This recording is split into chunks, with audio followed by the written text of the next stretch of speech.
구독, 좋아요, 알림 설정, 댓글까지 부탁드리겠습니다.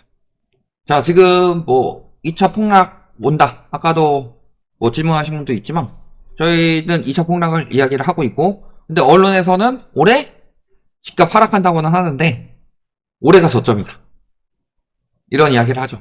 근데요, 과거 글로벌 금융위기 때 기사 검색해보시면요, 2008년이 저점이라고 그랬고, 2009년에 2009년이 저점이라고 그랬고요, 2010년에는 올해는 저점이다, 2011년에도 올해가 저점이다, 2013년에도 올해가 저점이다. 그러니까 그거죠.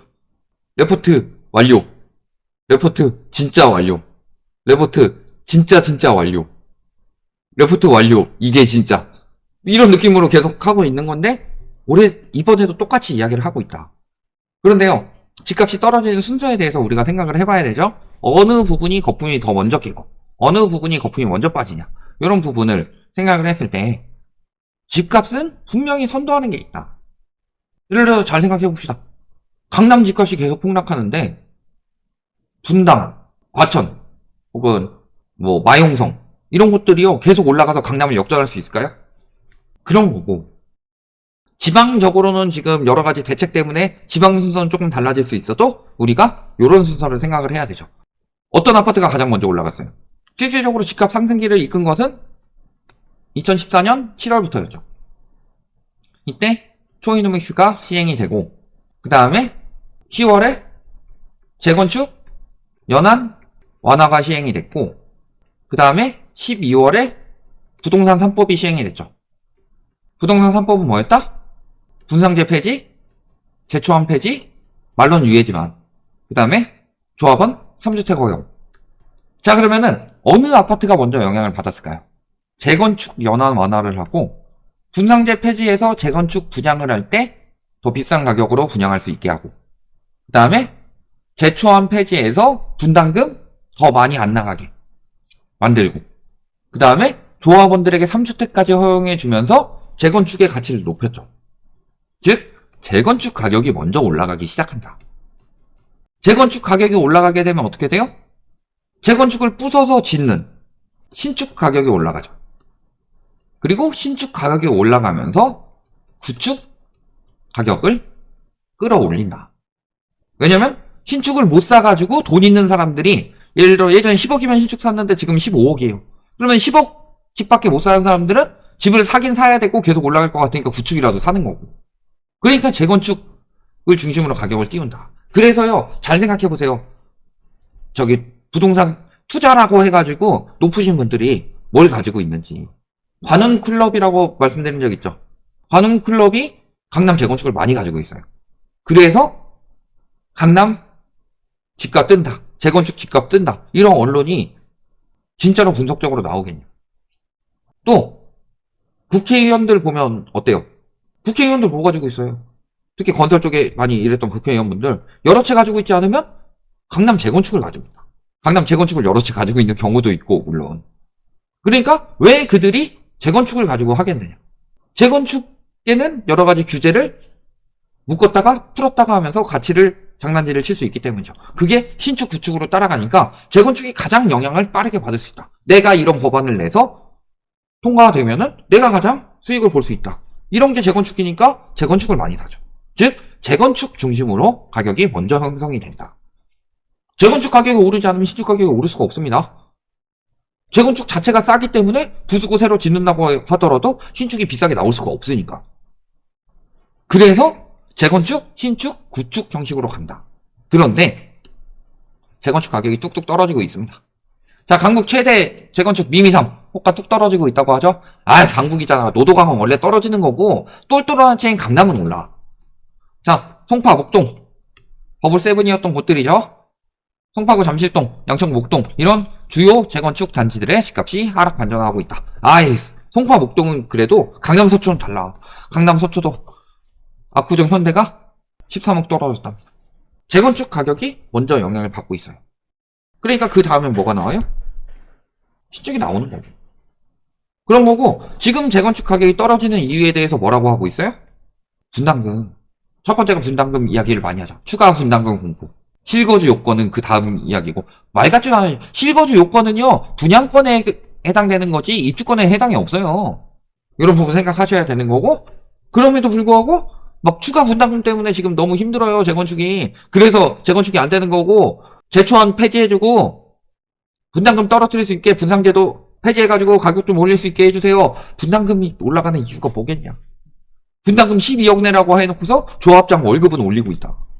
해 처먹는 놈들이 많으니까 분담금이 올라가는 거죠. 그러니까 저희가 늘 말씀드리잖아요. 원가 까라고. 왜 원가 까라는 이야기를 하느냐. 중간에 해 처먹는 놈들이 많으니까.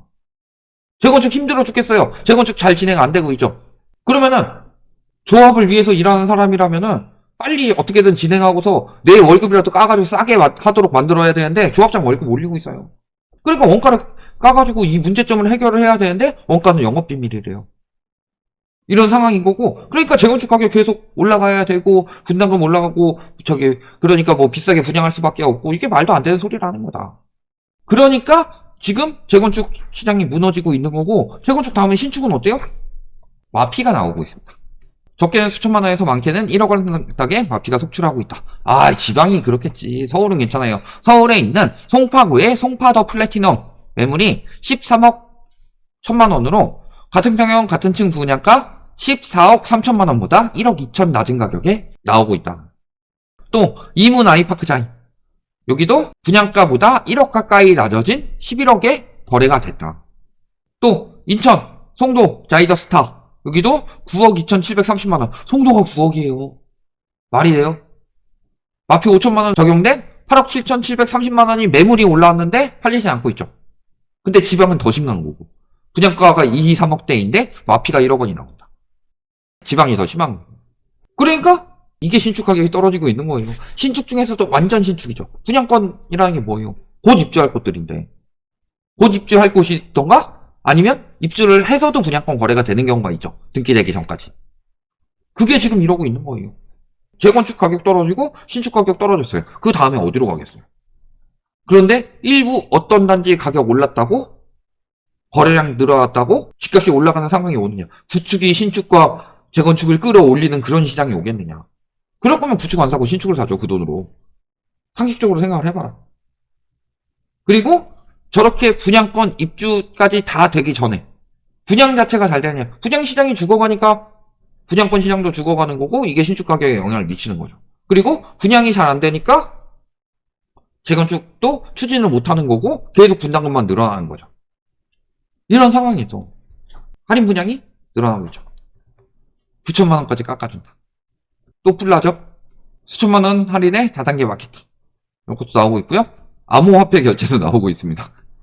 분양가 반값 할인, 최대 37% 일시적 할인, 분양 선시공 후분양, 계약 즉시 수익 발생, 오피스텔이에요. 12억 분양가에 미분양 나서 2억 싸게 사는 방법 알려줍니다. 여기에 심지어는 마피 나오면, 할인 분양하면은 소급 혜택 주겠다, 이런 계약 조건 안심 보장제까지 나오고 있습니다. 이게 신축의 현실이에요. 재건축, 신축, 그리고 그 사이에 분양 상황까지 다 이렇게 이야기를 하고 있는 거다. 근데도 불구하고 이런 이야기 하죠. 올해는 저점 찍는다. KB금융보고서 올해 집값 기준금리가 중요하다. 그래서 올해가 주택 매매 경기 최저점이다. 그래서 최저점에 대해서는 전문가와 공인중개사 모두 올해가 될 것이다. 응답 비율은 59%에 달한다. 그 이유는 하반기에 미국에서 기준금리 인하할 거니까. 그러면 한은도 기준금리 인하할 거니까. 그러면서 이야기하는 거 뭐라 그래요? 올해 투자 유망 부동산으로 아파트 분양, 아까 아파트 분양 시장 보셨죠? 신축 아파트, 재건축, 여기 딱 세 군데를 뽑는 이유가 뭐예요? 저기가 자극이 돼야지 집값이 자극이 되거든. 저기가 자극이 되지 않으면요, 구축 아무리 자극해도요 안 돼요. 밑에서 밀어 올린다, 이거 말도 안 되는 소리예요. 그러니까 지금 투자 유망이라고 하면서 이야기하는 게 계속 재건축, 신축, 분양권, 그 이야기 하고 있는 거예요. 금리 인하되면 집값 올라갈 거고, 요런 데가 더 빨리 올라갈 거니까 요거 좀 사주세요. 그래야지 시장이 살아나고, 그래야지 죽어가는 건설사가 살아나니까. 근데 되게 웃긴 게 뭔지 아세요? 2021년에 무슨 소리를 했냐? 저렇게 말씀들을 하셨는데 2021년에 무슨 이야기 했어요? 금리 인상 가능성 성큼, 부동산 시장의 영향은 제한적일 것이다. 뭐라 그래요? 자, 여기가 보통 KB, 그 다음에 부동산원, 부동산 114. 요 세 군데가 지수 측정 많이 하는데 여기서 떨어진다고 해도 여기는 죽어도 안 떨어진다고 하는 곳이죠. 무슨 이야기예요? 금리 인상은 인플레이션이 생기기 때문에 실물 자산 가치 증대가 있을 거라 금리 인상하면 집값 올라갑니다. 이런 이야기 하고 있었어요. 그리고 공급 부족으로 전월세 시장이 불안해져서 집값 올라갑니다. 금리 인상 효과는 적습니다. 그리고 금리가 많이 안 오를 거라 그렇습니다. 그런 이야기들을 했어요. 지금 와서 뭐라 그래요? 금리가 뭐 한두 차례밖에 안 오르니까 큰 영향 없다. 이런 식으로 이야기 많이 했어요? 그러면 올해 한두 차례밖에 안 낮춘다는데 왜 집값엔 큰 영향이 있다고 그래요? 되게 웃긴 거다. 본인들이 하고 있던 말 다 뒤집고 있는 거고, 지금도 아까도 말씀드렸지만 지금 재건축 신축 위주로 떨어지면서 그게 이제 구축으로 번져갈 건데, 지금 재건축 신축 사주세요. 올해가 저점이니까 그거 호소한 거예요. 이유는 아무리 생각해도 웃기죠. 그런 거고, 심지어는 외국 경제에서는 이런 기사도 떴습니다. 부동산 바닥 신호. 투자 강연에 인파가 몰리지 않는다. 부동산 투자 관련 도서 판매량이 급감한다. 언론에서 부정적인 뉴스가 계속 나온다. 비관론이 난무한다. 부도 소식이 연이어 터져나온다. 정부가 부양 대책을 적극적으로 내놓는다. 대거 손절한다. 응찰자 내려가고 낙찰가율 떨어진다. 마피가 속출한다. 건설사들이 분양을 대거 연기한다. 부동산 바닥 신호. 그러니까 지금이라도 사세요. 유주택자들은 부지런히 임장을 다니고 있는데 반해 무주택자들은 움직이고 있지 않다. 첫 번째. 그 다음에 두 번째. 이 말 저 제일 싫어하는 말이라고 했죠. 무주택자는 가격에 민감하게 신경 쓰지 말고 여력되면 사세요. 이거는요, 부동산 붕괴 신호예요. 어디서 사기를 쳐, 사기꾼들이. 언론이 사기를 치고 있어요. 저거 부동산 붕괴 신호죠. 이거 내용 다 보세요. 이게 뜻하는 바가 뭐예요? 수요 감소다. 집값은 수요와 공급에 따라서 이루어진다고 그랬는데 저 수요 감소를 다 이야기를 하고 있고, 여기서 하나 안 되는 게 있죠. 요거는 2023년에 그 짓거리 했다가 무너져가지고 24년에 오히려 대출 쪼이고서 부동산 부양 정책이 아닌 스트레스 DSR 정책을 내놨죠. 요거 빼고 다 붕괴 신호인데, 요거가 그나마 유리한 신호인데 요것마저 붕괴 신호로 나오고 있는데 뭘 말 같지도 않은 소리 하고 있냐. 부동산 붕괴 신호예요. 여러분들 사기꾼들한테 속지 마세요. 저게 무슨 언론이에요. 사기꾼이지. 집값은 수요와 공급이라고 언론이 문재인 정부 때 계속 떠들었습니다. 그리고 수요가 감소하는 신호가 나왔어요. 수요가 급감하는 신호가 나왔어요. 거기에 사람들의 여력은 없어요. 지금도 실질소득은 어마어마하게 떨어지고 있습니다. 근데 이자 부담 비용은 전년 대비 20% 이상 올라갔다고 하고 있어요. 돈이 어디서 나와요? 잘 생각해보셔라. 이제 부정적인 기사가 도배를 할 때 사주를 받은 저런 언론들은 무리수를 던지기 시작한다. 이게 진짜로 붕괴 지속 신호다. 저거는 부동산 바닥 신호가 아니라 부동산 붕괴 신호다. 이런 부분을 잘 생각해 보시면요, 지금 현황이 어떤지, 그러니까 저것 좀 사달라고 지금 언론이 애원하고 있는 상황, 이것은 현황이 다 보이기 때문에 굳이 우리는 저런 곳에 넘어갈 필요가 없다. 그냥 웃으면서 즐기고, 저것 때문에 저렇게 되지 않을까? 불안할 필요 없이 그냥 구경하시면 된다. 어떻게 무너지는지. 이렇게 보시면 되겠습니다.